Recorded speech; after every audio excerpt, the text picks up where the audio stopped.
Does Muhammad give you eternal life? No, God gives us. Okay, so watch this. Watch what Jesus says. You know what I mean? Yeah, I got Logics. you. That's no mean that you saying come follow me doesn't mean like so watch what Jesus says. You already here. said he God. Watch what Jesus says, bro. Watch. Look. He says this.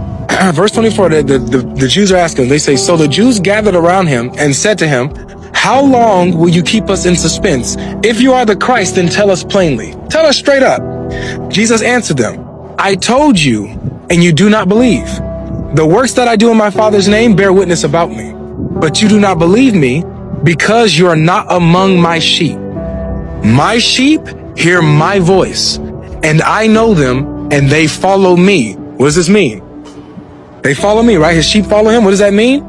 I give them eternal life, and they will never perish. No one will snatch them out of my hand. My Father, who has given them to me, is greater than all. That's deep, bro. And no one is able to snatch them out of my Father's hand. I wanted to end with this, bro. Remember, the follow me, where Jesus says, follow me. He said, I give them eternal life, bro. I do that. Not just follow me for my ways and no.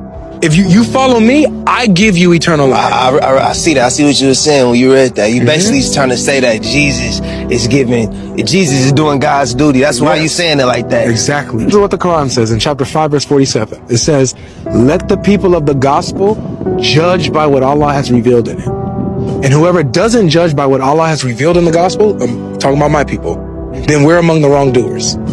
So I have to judge according to my gospel.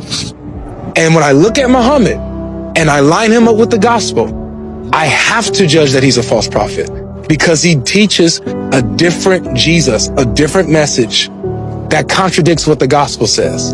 You know, so it's not me coming at him and like, oh, I just hate Muhammad, or, you know, I just dislike him, or yada, yada, yada. I'm looking at what my gospel says. I'm looking at what Muhammad says. And it's based off of that, I conclude that he's a false prophet. Not to any disrespect to him or anyone who believes in him. It's just the conclusion, you know? And here's another thing to layer with this. So you don't believe in the Quran being the final revelation? I don't. So you don't believe that that's the last book of God? I don't. And here's the reason why. One, it gives us a different message. And two, it makes claims that I have found to be false, like Muhammad being in the scriptures. Because of those two things. I gotta do some research and get back at you on that. For sure. And I want to do it with you. Yeah.